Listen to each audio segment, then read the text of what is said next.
नमस्कार। YouTube channel के Sunday classes में आज मुकेश सर मैं फिर से उपस्थित हूँ।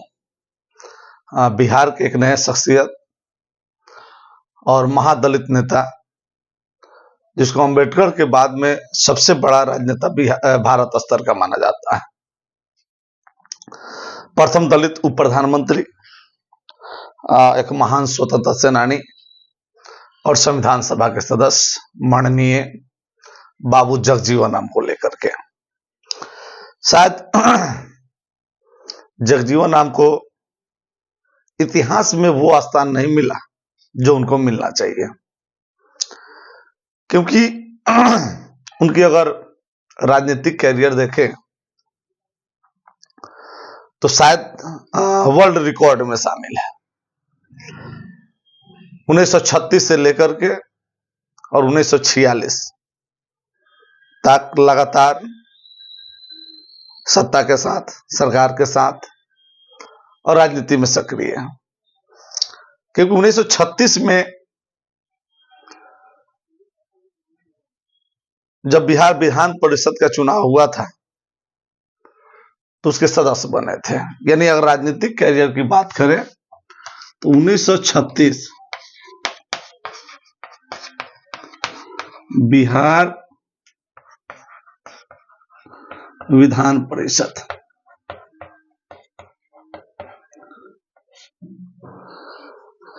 के ये सदस्य बने थे और वहां से लेकर के 1986 मृत्यु तक ये सांसद रहे।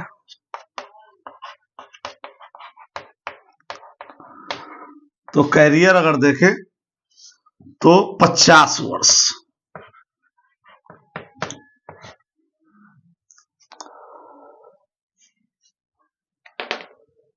अंबेडकर से बड़ा कैरियर, लेकिन जो पॉलिटिकल सोच या जो सामाजिक उत्थान के लिए कार्य करने की क्षमता अंबेडकर में थी, जो विद्वता अंबेडकर में थी, अगर उनके बाद अगर किसी की चर्चा होती है तो जगजीवन राम की होती है। प्रथम एक महज संजोग हम देखते हैं कि जो व्यक्ति सबसे ज्यादा कांग्रेस में समय व्यतीत किया, लेकिन जब उप प्रधानमंत्री बने तो ये गैर कांग्रेसी थे।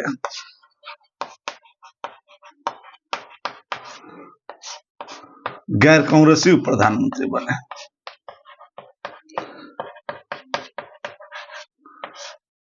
क्योंकि इमरजेंसी के दरमियान इनके बढ़ते हुए कद को शायद दबा देने के लिए कांग्रेस से इनको हटा दिया गया। खैर ये बात की चीज है, इस पे हम चर्चा करेंगे। तो भारत के प्रथम महादलित उप प्रधानमंत्री, ये हो सकता था कि ये प्रधानमंत्री के प्रबल दावेदार थे, लेकिन कहीं ना कहीं इनका दलित होना इनको प्रधानमंत्री बनने से रोका है। बातें कड़वी लग सकती है, लेकिन हकीकत भी यही है। चाहे वो बिहार की राजनीति से जुड़ा हो या भारत की राजनीति से जुड़ा हो। और 1936 में बिहार विधान परिषद से अपनी राजनीतिक कैरियर शुरू करने वाले, उसके पूर्व अगर देखें तो सविनय अवज्ञा आंदोलन में ये गांधी जी के साथ थे। सविनय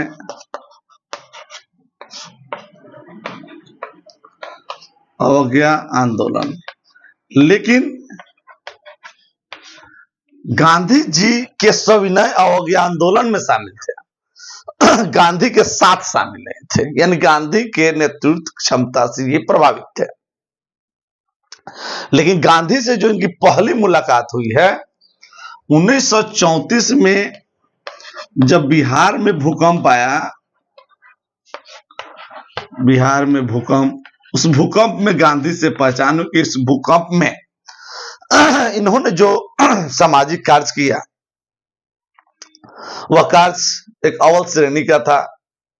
जनमानस की रक्षा करना, उनके लिए मेडिसिन उपलब्ध कराना, बेघर हो गए लोगों के लिए घर उपलब्ध कराना, शरण देना, तो बहुत सारी व्यवस्था इन्होंने किया था अपने स्तर से। उस समय डॉक्टर राजेंद्र बाबू भी बिहार के दौरे पे थे, महात्मा गांधी भी बिहार के दौरे में थे, तो उसी समय इनकी मुलाकात हो गई। 1942 के भारत छोड़ो आंदोलन में भी, जो 9 अगस्त 1942 को भारत छोड़ो आंदोलन, quit India movement, quit India movement, और यह वो आंदोलन है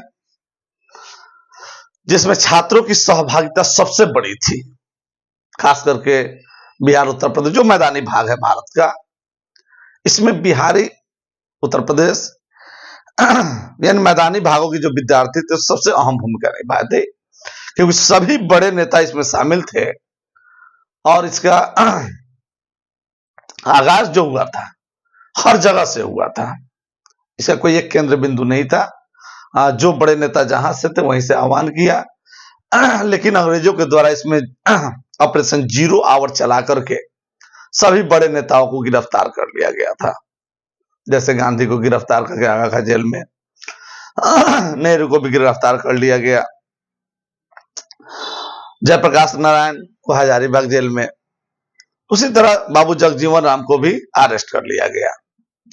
तो ये बड़े नेता जब गिरफ्तार हो गए थे तो छात्र आंदोलन इसमें कूद पड़े थे, और जयप्रकाश नारायण 1942 के आंदोलन से राजनीति में अहम भूमिका निभाई थी उन्होंने, जिसके कारण है कि 1974 का जो 70 के बाद कहिए जो संपूर्ण क्रांति हुई थी उसमें एक अहम भूमिका निभाई थी, और उसकी रूपरेखा भी कहीं ना कहीं भारत छोड़ो आंदोलन से मिलता जुलता है।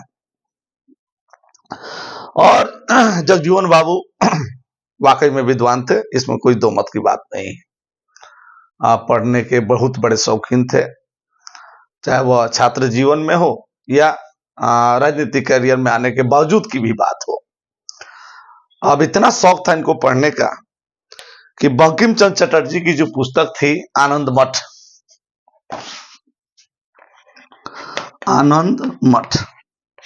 तो आनंद मठ उस समय बांग्ला में लिखा गया था। इस आनंद मठ को पढ़ने के लिए इन्होंने, उस समय इसका ट्रांसलेट नहीं हुआ था, तो आनंद मठ बहुत बड़ी पुस्तक थी, क्रांतिकारी गतिविधियों पर आधारित थी, और मुख्य रूप से इस पुस्तक में जो सन्यासी विद्रोह है, सन्यासी विद्रोह का इसमें जिक्र हुआ है। और सन्यासी विद्रोह उस समय के क्रांतिकारियों के लिए एक प्रेरणादायक बुक थी, और उसका जिक्र जो हुआ था वो आनंद मठ में बांग्ला में हुआ था। तो उसको पढ़ने के लिए इन्होंने बांग्ला सीखा और पूरी प्रति इन्होंने उसकी पढ़ी, तो ये इंटरेस्ट था इनका। तो बांग्ला, अंग्रेजी, हिंदी अच्छा जानते ही थे, साथ ही संस्कृत के भी विद्वान थे। अगर इनकी भाषाओं की बात करें तो बांग्ला तो इन्होंने सीखा, मुख्य रूप से हिंदी भाषी थे क्योंकि ये बिहार से थे, अंग्रेजी अच्छी जानते थे और संस्कृत के भी विद्वान थे। तो उस समय बहुभाषीय लोग होते थे, एक से अधिक भाषाओं के जानकार होते थे, क्योंकि उन्हें हर क्षेत्रों में दौरा करना होता था, हर लोगों से समन्वय स्थापित करना होता था और राष्ट्रीय स्तर का कार्य करना होता था। तो ऐसे में भाषाओं का जानकार मैक्सिमम लोग हुआ करते थे। लेकिन ये जाति प्रथा के शिकार शुरू से रहे हैं, क्योंकि छात्र जीवन में छात्र राजनीति करते थे। तो उस राजनीति में 1925 की एक घटना है, 1925, ये मदन मोहन मालवीय से बहुत प्रभावित थे। मदन मोहन मालवीय से उनकी विचारधारा अच्छी लगती थी, अच्छे विचारधारा के मदन मोहन मालवीय थे। तो बहुत प्रभावित थे और मदन मोहन मालवीय बीएचयू में हुआ करते थे। तो उन्होंने जगजीवन को आमंत्रित किया कि बीएचयू में नामांकन करा लो और यहीं पढ़ो। और जूनियर थे जगजीवन राम, लेकिन वहां जो जाति प्रथा थी बनारस हिंदू विश्वविद्यालय की, इन्हें ज्ञात था और इन्हें वो चीज अच्छी नहीं लगी, क्योंकि वहां दलित पिछड़ों के साथ भेदभाव किया जाता था, स्वर्ण जातियों का दबदबा था वहां।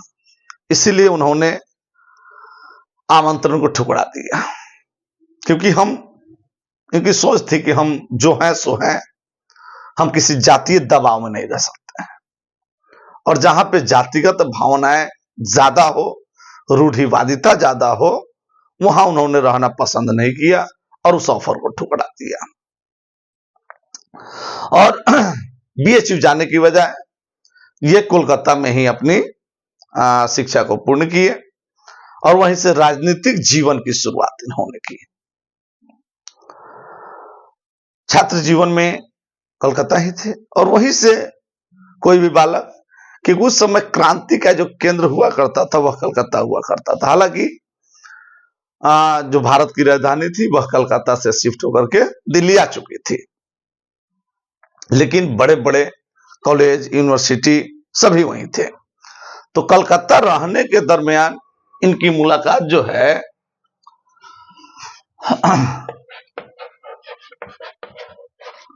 कोलकाता में इनकी मुलाकात बोस और आजाद से हुई। बोस मतलब सुभाष चंद्र बोस और आजाद मतलब चंद्रशेखर आजाद। और इन दोनों के साथ इन्होंने कार्य किया, लेकिन उस समय कोई बहुत बड़ा टारगेट नहीं था, बहुत बड़ा उद्देश्य नहीं था। और समय के साथ परिवर्तन होता चला गया, राजनीति में धीरे धीरे इनकी रुचि बढ़ती चली गई, इनकी आवश्यकताएं बढ़ती चली गई। और 1936 यानी राजनीति में सक्रिय रूप से इनका पदार्पण हुआ। और उस समय बाबूजी के साथ साथ 15 दलित सदस्य चुन करके आए थे। 1936 एक तो बाबूजी खुद थे और इनके साथ 15 सदस्य और थे।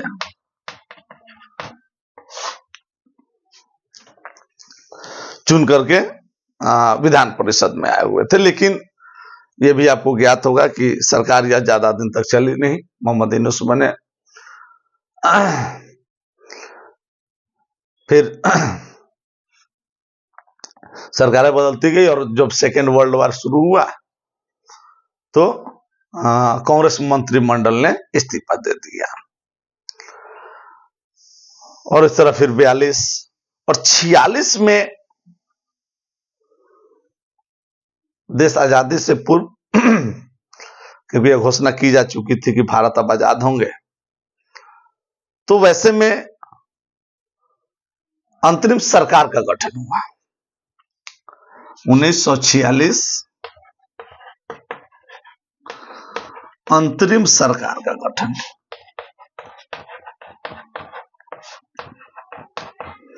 इस अंतरिम सरकार में एक प्रधानमंत्रित्व में जितने मंत्रालय के पद हो सकते थे सृजित किए गए थे। पंडित जवाहरलाल नेहरू उसमें प्रधानमंत्री बने थे। और उस अंतरिम सरकार में भी जगजीवन राम को जगह मिला था और उसमें मिनिस्ट्री ऑफ लेबर्स मिला हुआ था, श्रम मंत्रालय इनको मिला हुआ था। लेकिन जगजीवन राम की खासियत यह है कि आप हमें जहां लगा दीजिए मैं वहीं काम करके दिखा दूंगा। जिस तरह से बिहार में रामविलास पासवान हुआ करते थे, मंत्रालय कोई भी हो आप उनको दे दीजिए, बस उसी से मुनाफा दिखा देना था। और उसी तरह के आज केंद्रीय कैबिनेट में हम मंत्री की बात करें तो माननीय नितिन गडकरी जी हैं। इतना नेचुरल लीडर शायद किसी भी सरकार में आज देखने को नहीं मिलती है। तो वो क्षमता भी व्यक्ति कार्य करने की वह कुशलता होनी चाहिए। तो 1946 से लेकर के फिर 15 अगस्त 1947 को सरकार, क्योंकि आम चुनाव जो हुआ था वह 1952 में हुआ था, तब तक सरकार जो थी अंतरिम सरकार ही मानी जाती थी। फिर कांग्रेस का शासन था, तो एक शासन के होते हुए भी एक सरकार चलाना वह अंतरिम सरकार के रूप में था। तो लगभग 1946 से 46 नहीं 36 से कहिए 3 दशक तक कांग्रेस मंत्रिमंडल में रहे और कांग्रेस के बड़े नेताओं में शुमार थे ये। जिस तरह से जगजीवन राम हो गए, मोरारजी भाई देसाई हो गए, चौधरी चरण हो गए, तो इस तरह के बड़े बड़े जो लीडर थे, बड़े बड़े नेता जो थे उस समय के, और ये सभी सोशलिस्ट थे। नेता कहना अलग चीज है और सोशलिस्ट होना बहुत बड़ी चीज है। तो ये बहुत बड़े सोशलिस्ट थे और लगभग 3 दशक 46 से लेकर के और 76, क्योंकि अंतरिम सरकार के गठन से लेकर के और 1976, 75 यानी इमरजेंसी तक, इमरजेंसी के बाद में राजनीतिक माहौल बिगड़ता है, राजनीतिक माहौल बदलता है, नए नेता उभरते हैं, नए नियम तैयार होते हैं और कहीं ना कहीं जो शीर्ष पदधारी है उनके अंदर एक हठधर्मिता आती है, जिस कारण एक राजनीतिक हलचल शुरू होती है। क्योंकि ये सामाजिक न्याय के सर्वोपरि व्यक्ति थे। सोशल जस्टिस की अगर बात करें तो अंबेडकर तो रहे नहीं, 1956 में ही उनका निधन हो गया था। उसके बाद में अगर राम मनोहर लोहिया भी नहीं रहे थे, तो सोशलिस्टों की बात करें तो उस समय सबसे बड़े सोशलिस्ट में अगर थे तो जगजीवन राम थे। और ये हमेशा से बिहार के सासाराम से चुनाव लड़ते थे और हमेशा जीतते थे, इसमें कोई दो मत नहीं है। चुनाव इन्होंने कभी हारा ही नहीं। और जब जब कांग्रेस की सरकार बनी, चाहे जवाहरलाल नेहरू हो, लाल बहादुर शास्त्री हो, चाहे इंदिरा गांधी की सरकार हो, हर सरकार में इन्होंने मंत्री का पद संभाला। जैसे अंतरिम सरकार में आप देखे होंगे श्रम मंत्री, फिर प्रथम आम चुनाव के बाद में रेल मंत्री, फिर उसके बाद में जब इमरजेंसी 70 के दशक में ये श्रम मंत्री बने थे, सॉरी कृषि मंत्री बने हुए थे। और इन्हीं के कृषि मंत्री रहते भारत में हरित क्रांति हुई थी, संचार मंत्री, रक्षा मंत्री।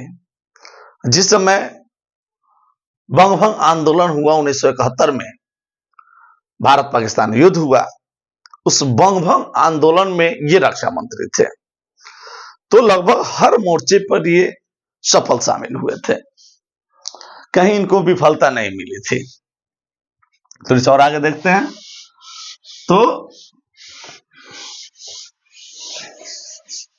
1936 से 1986 के सफर में अब वह मोड़ आएगा जहां से ये पहचाने जाएंगे और यहीं से इनको साइड लाइन भी दिया जाएगा, क्योंकि अब इनका जो कद है ये राजनीति से कहीं आगे ऊपर उठ चुका है और इनको साइड लाइन यानी इनका कद जो है प्रधानमंत्री के लेवल का कद है। ये ऐसे व्यक्तित्व थे कि इंदिरा गांधी से जब ये बात करते थे तो इंदिरा गांधी को बैक हटना पड़ता था, ये नहीं पीछे हटते थे। तो जब कोई नेता बराबरी का हो जाए और शीर्ष पदधारी कमजोर हो तो वैसे सिचुएशन में बड़े नेता को साइड किया जाता है।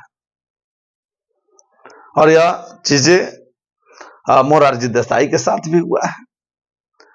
बिहार की राजनीति में अगर बात करें तो यह चीजें पप्पू यादव के साथ हुआ है। राजद नहीं चाहती है कि बिहार की राजनीति में वो सक्रिय रहे, हमारी पार्टी में रहे। कन्हैया कुमार को साइड किया गया है। तो लगभग हर बड़े नेता को उसी तरह से साइड कर दिया जाता है कि हम पे हमारे ऊपर यह हावी ना हो जाए। और 70 के दशक में जब ये कृषि मंत्री थे तो भारत की जो कृषि उत्पादकता थी वो बहुत खराब थी। तो इन्होंने अमेरिका से PL-480 ये जब कृषि मंत्री थे तो अमेरिका से PL-480 कहां से? अमेरिका से। और अमेरिका के एक वनस्पति वैज्ञानिक थे doctor Norman Borlaug. Doctor Norman Borlaug ये इनको बाद में नोबेल पुरस्कार भी मिला था। इनके सहयोग से इन्होंने भारत में उपयुक्त बीज PL-480 को भारत में लाया और भारत में ला करके यहां के जो वैज्ञानिक थे स्वामीनाथन ने उसका सही उपयोग किया और हरित क्रांति का आगाज हुआ। इसलिए भारत में हरित क्रांति की शुरुआत की अगर बात होती है तो स्वामीनाथन का नाम आता है हरित क्रांति के जनक। जब भी हरित क्रांति के जनक की बात आएगी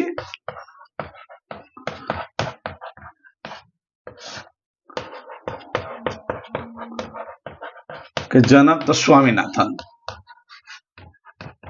लेकिन हरित क्रांति के अगर पिता की बात आएगी, पिता, तो निश्चित ही डॉक्टर नॉर्मन बोरलॉग का नाम आएगा।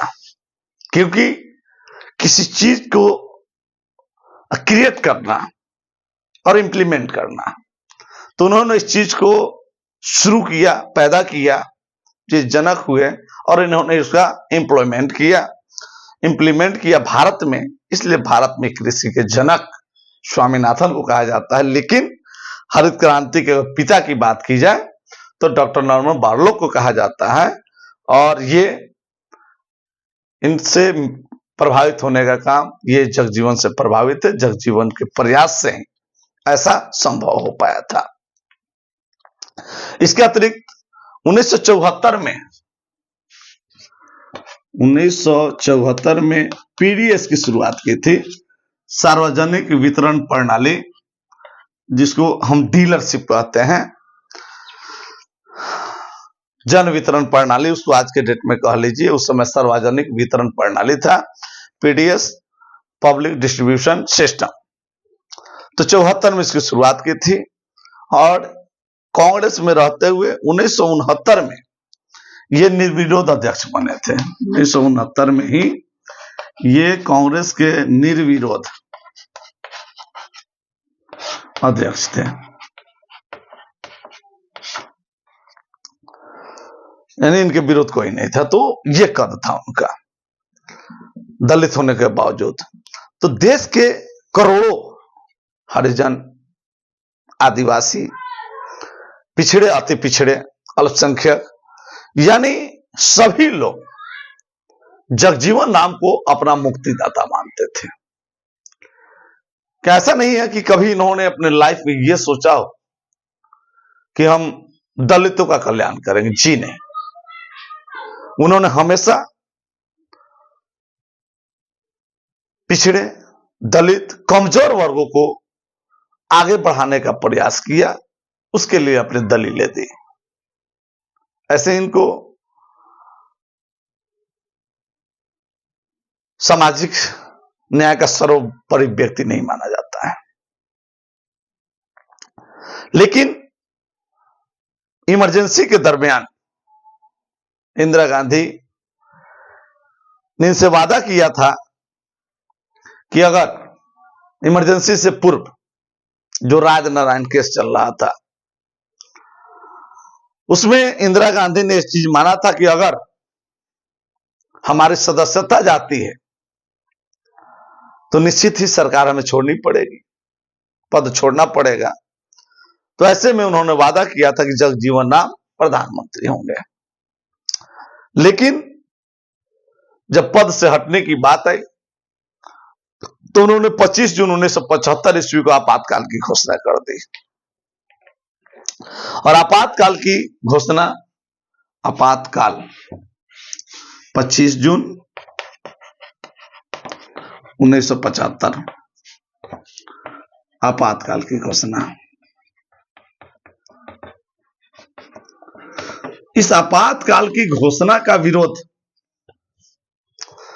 उस समय के चंद्रशेखर कद्दावर नेता हुआ करते थे, जगजीवन राम, इन लोगों ने विरोध किया। विरोध करने से क्या प्राप्त हुआ? जगजीवन राम को पार्टी से निष्कासित कर दिया गया। और जब 18 जनवरी 1977 को चुनाव की घोषणा होती है तो जगजीवन तो कांग्रेस में नहीं रहते हैं, कांग्रेस छोड़ देते हैं और कांग्रेस छोड़ करके एक नया दल का गठन करते हैं। और वह नया दल था कांग्रेस फॉर डेमोक्रेसी। एक नया दल बनाते हैं,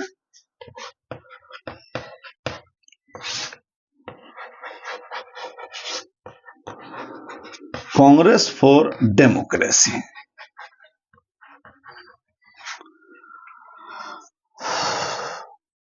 और चुनावी रणनीति तैयार करने लगते हैं। नया दल CFD, कांग्रेस फॉर डेमोक्रेसी। 25 मार्च 1977 जयप्रकाश और उस समय के बड़े नेता के दबाव में कहें या प्रभाव में कहें, क्योंकि जरूरत एकजुटता की थी।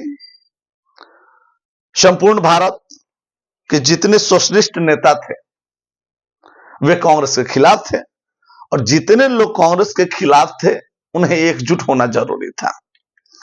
और इन्हें एकजुट करने का काम लोकनायक जयप्रकाश नारायण ने किया।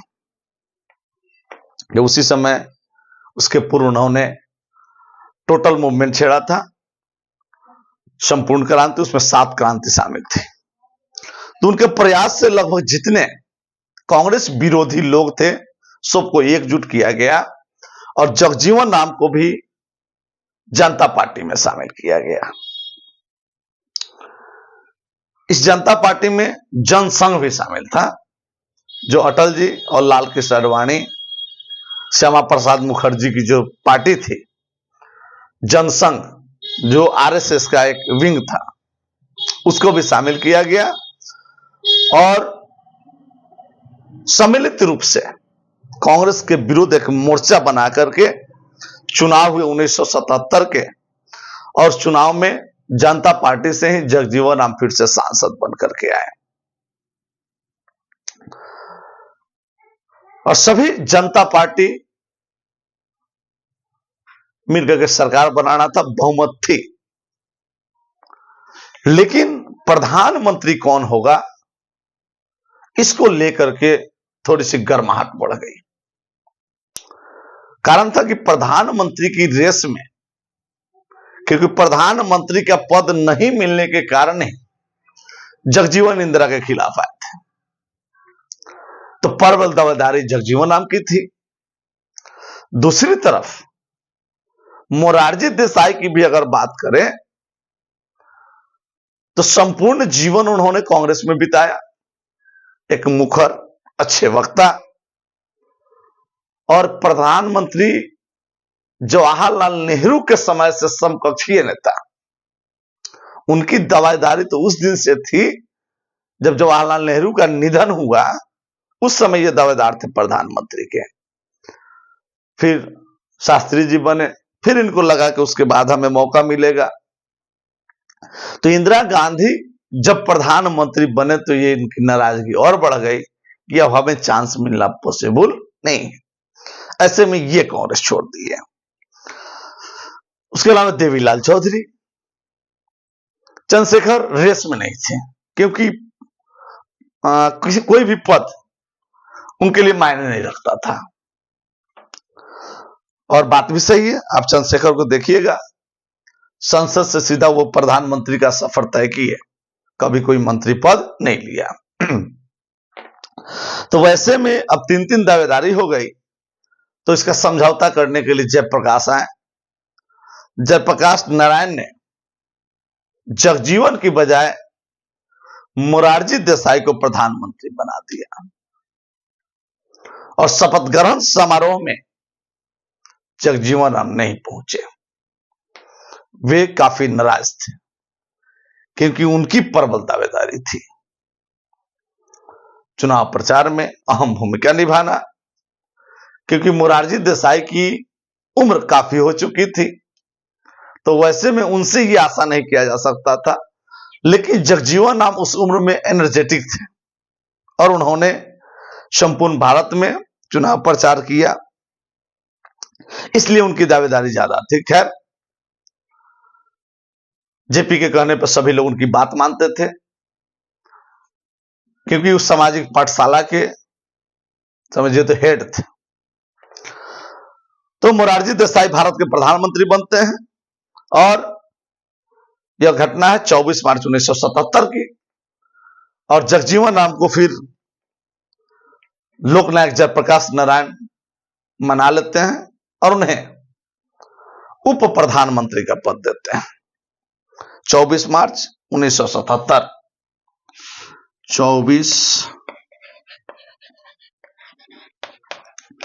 1977 से लेकर के 28 जुलाई 1979 ये जगजीवन राम के जीवन का सबसे बड़ा पद था, उप प्रधानमंत्री के रूप में, क्योंकि प्रधानमंत्री मोरारजी देसाई थे। खैर, पहले कम से कम भारत को पहला उप प्रधानमंत्री ही सही दलित के रूप में मिला और उसके बाद में आज तक ये चीजें संभव नहीं हो पाई। पहले गैर कांग्रेसी सरकार भी बनी, जनता की पहली सरकार बनी, इंदिरा के खिलाफ पहली सरकार बनी, तो कहीं ना कहीं एक अलग उत्साह था। लेकिन जनता पार्टी में आपसी मतभेद होने के कारण न सरकार चली और ना ही पार्टी चली। 2 वर्षों में ही सरकार गिर गई। फिर चौधरी चरण, वे भी प्रबल दावेदारी थे। खैर, संसद तक वे पहुंच नहीं पाए, एक भी बजट सत्र का उन्होंने अगुवाई नहीं किया। तो आपसी मनमुटाव के चलते 1980 में जनता पार्टी का बंटवारा हो गया और वैसे में 1980 में बाबू जगजीवन राम ने कांग्रेस जे का गठन किया। कांग्रेस जे यानी कांग्रेस जगजीवन का गठन किया, क्योंकि जनता पार्टी टूट गई थी। आप ये भी जानते होइएगा कि वहीं से निकल करके भारतीय जनता पार्टी का भी गठन हुआ था और उस समय 2 सीटें जीती थी।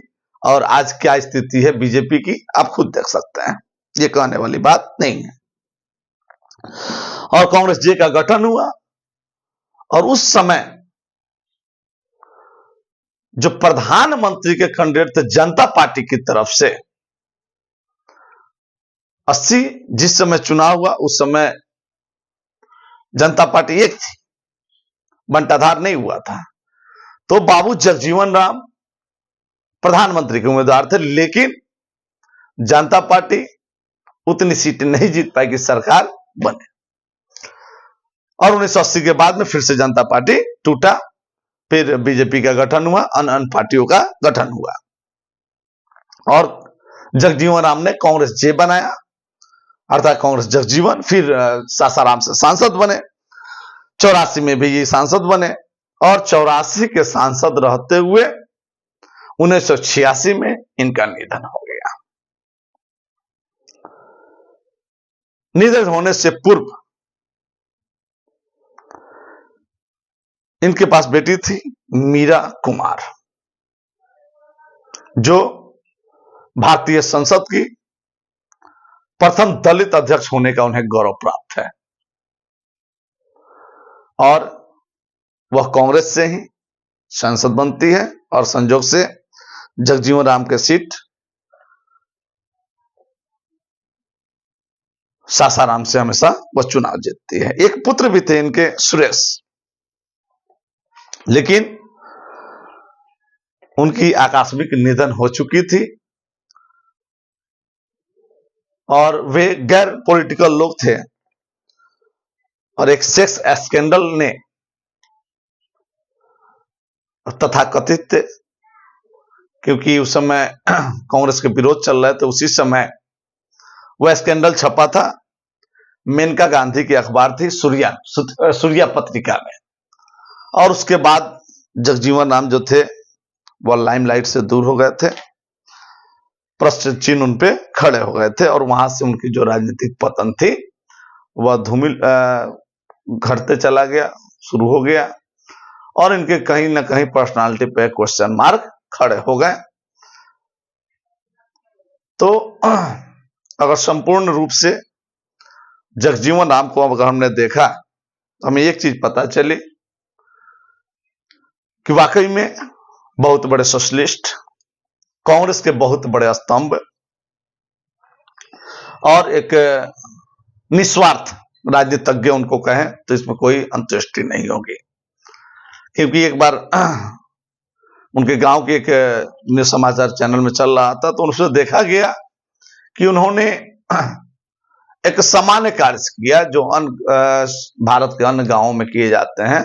ऐसा नहीं कि अपना गांव है तो उसको बहुत वीआईपी गांव बना दे, ऐसा कुछ नहीं। सामान्य वर्ग जो संपूर्ण भारत में हुआ अपने गांव में भी किया। हाँ, लोगों की आवश्यकताओं के अनुसार उसका सहयोग भी उन्होंने किया, अपने गांव में आना जाना। लेकिन भारतीय राजनीति में व्यस्तता के चलते घर आना जाना उनका कम रहा और आज उनकी पुत्री मीरा कुमार भारतीय राजनीति में एक सक्रिय और सफल नेत्री के रूप में जानी जाती है। तो मेरा आज का यह वीडियो कैसा लगा कमेंट बॉक्स में जरूर बताइएगा। हाँ, एक चीज मैं जरूर कहना चाहूंगा कि बाबूजी जगजीवन राम को अब तक भारत रत्न क्यों नहीं?